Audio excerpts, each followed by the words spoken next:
Drop your city and local time in the comments below, because I want to know exactly where you're sitting as you picture this scene. It's early evening in Colorado. The air is warm with that dry mountain breeze, the sun sliding down in slow motion, and the scent of roses mixing with barbecue smoke.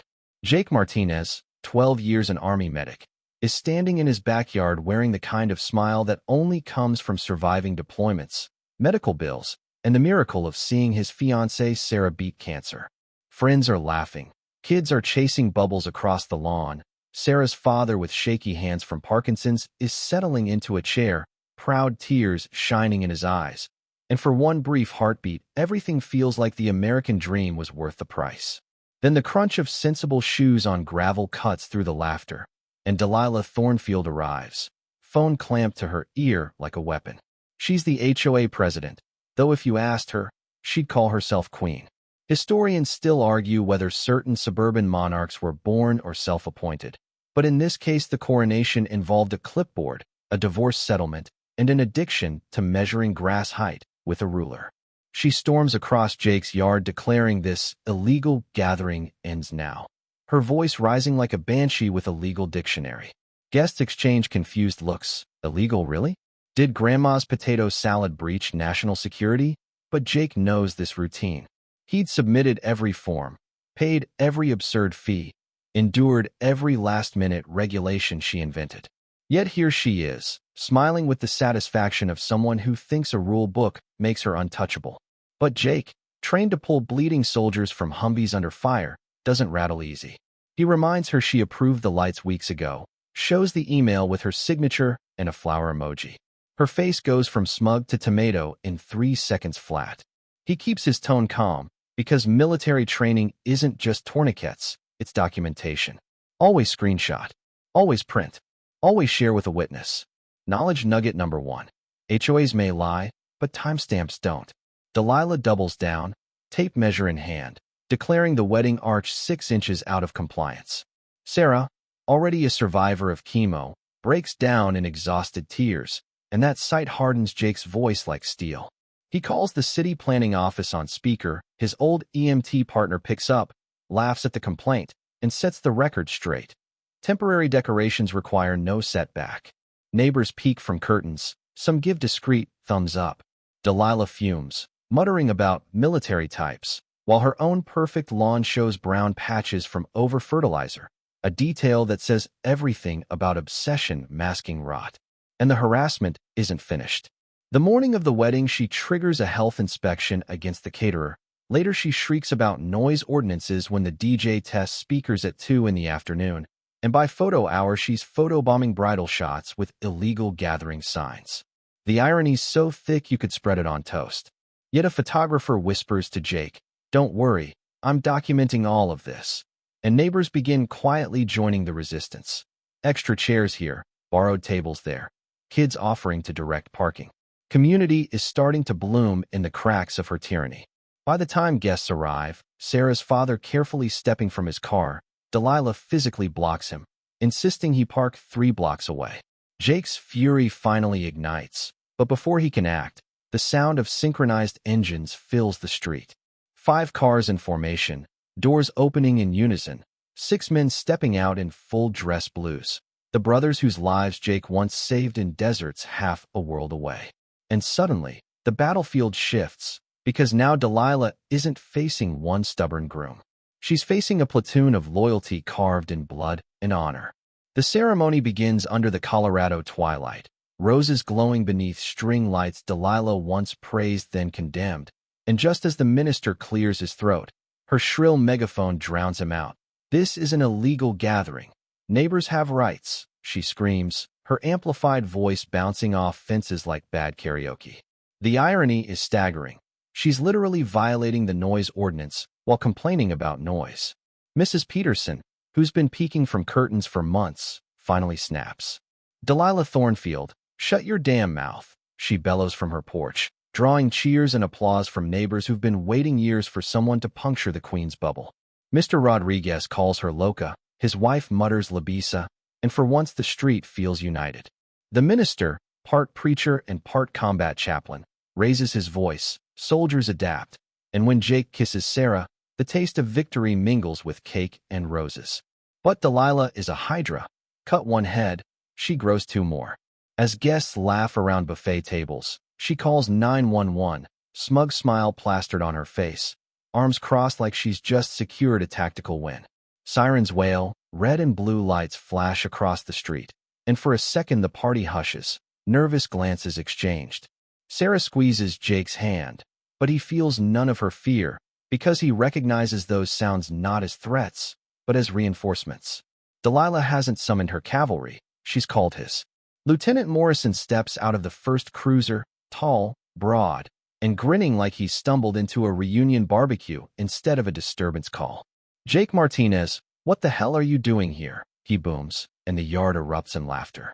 Jake shrugs, tuxedo crisp, getting married. Illegally, apparently. The backstory slams Delilah like a freight train. Years ago, Morrison took buckshot in a gas station robbery, and Jake's hands kept him alive for 23 bloody minutes until medics arrived. 5 minutes more and Morrison would have been a memory, not a lieutenant. Now he's standing, shaking Jake's hand, congratulating him loud enough for everyone to hear. And it doesn't stop there. Sergeant Williams from the second car recognizes Jake as the EMT who trained his son. Officer Morgan recalls how Jake's CPR lessons saved his father's life at a barbecue. Detective Rush remembers trauma counseling after her shooting. One by one, the police lineup shifts from responding officers to old debts repaid. Delilah, frozen in the center, mutters, "Are you going to do your jobs or not?" But the cops barely look her way.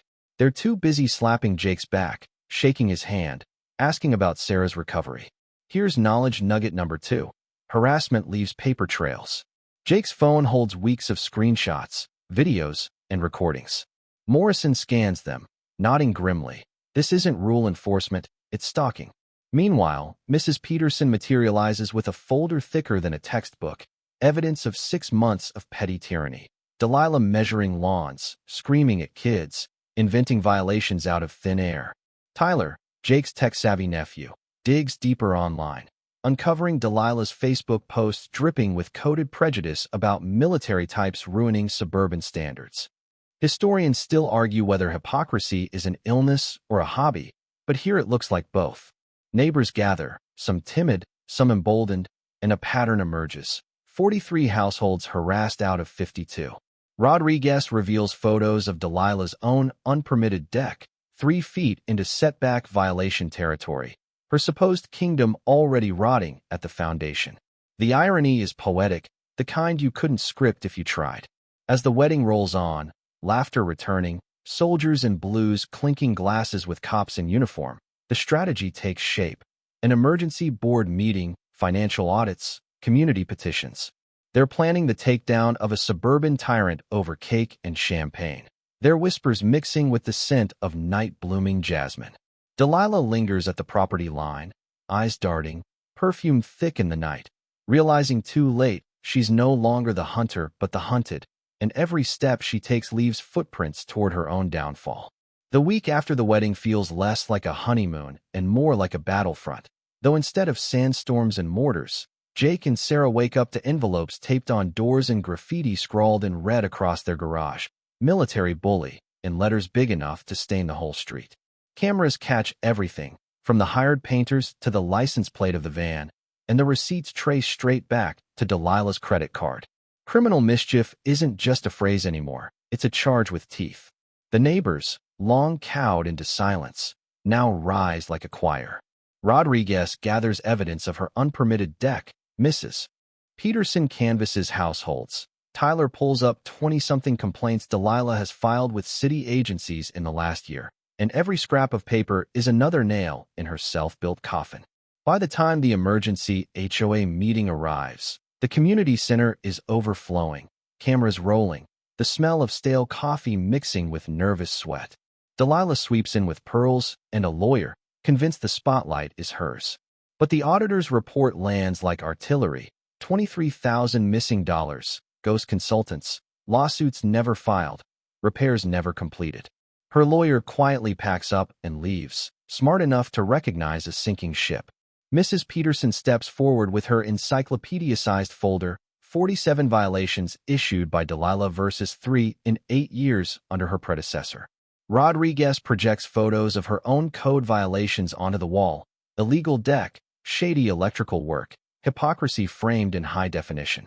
Morrison, flanked by officers who owe their lives to Jake, reads aloud her trail of false reports, 17 in total, harassment stacked like dominoes. Delilah cracks in front of the crowd, shouting that it's a conspiracy, that military families bring chaos, her voice trembling, the mask finally gone. On live TV, her words sound less like authority and more like raw prejudice. That's when Jake stands, not shouting, just steady, holding his folder of documented abuse. "I didn't serve 12 years overseas to come home and be bullied by a clipboard," he says, and the room erupts into a standing ovation, applause thundering against the walls until even the reporters clap. The vote is swift, unanimous. Delilah removed, restitution demanded, restraining order enforced. And in a moment no camera misses. Jake's Army brothers and half the Colorado Springs police force snap to attention and salute, neighbors placing hands over hearts as the dictator storms out.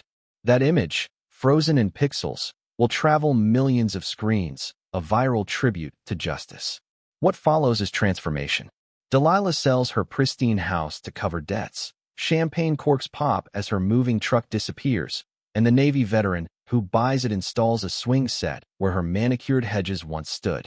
The HOA under Mrs. Peterson becomes a haven instead of a weapon. Violations plummet.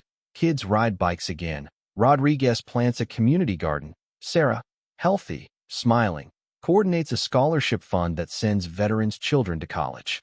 Jake, now an EMT instructor, hosts barbecues where roses mingle with laughter, and the only sirens are kids with sticky fingers blowing into toy whistles. And here, the wind down begins. Pacing softens, sentences stretch like twilight shadows. Neighbors gather not out of fear but friendship, folding chairs circling fire pits, plates piled with food, and in those long evenings the air feels lighter, freer, the memory of a tyrant fading into a cautionary tale. The viral video isn't just a story of petty power undone. It sparks reform across states, veterans and families using Jake's method of documenting, organizing, and standing tall. Somewhere in Texas, another soldier prints screenshots, another neighborhood votes out its dictator, and the ripple spreads. If you listen closely, beneath the laughter, you can almost hear the faint echo of boots on gravel, sirens cutting through the dark, a clipboard snapping shut. But it fades, replaced by the whisper of roses in bloom, the crackle of barbecue coals, and the calm certainty that when good people stand together, no self-appointed monarch can rule for long. And as night settles over Willowbrook Heights, you can imagine the final image: a backyard lit by warm Edison bulbs, neighbors talking low, children asleep under blankets, the stars above patient and steady. Justice, like roses, takes root in silence and grows stronger with every season.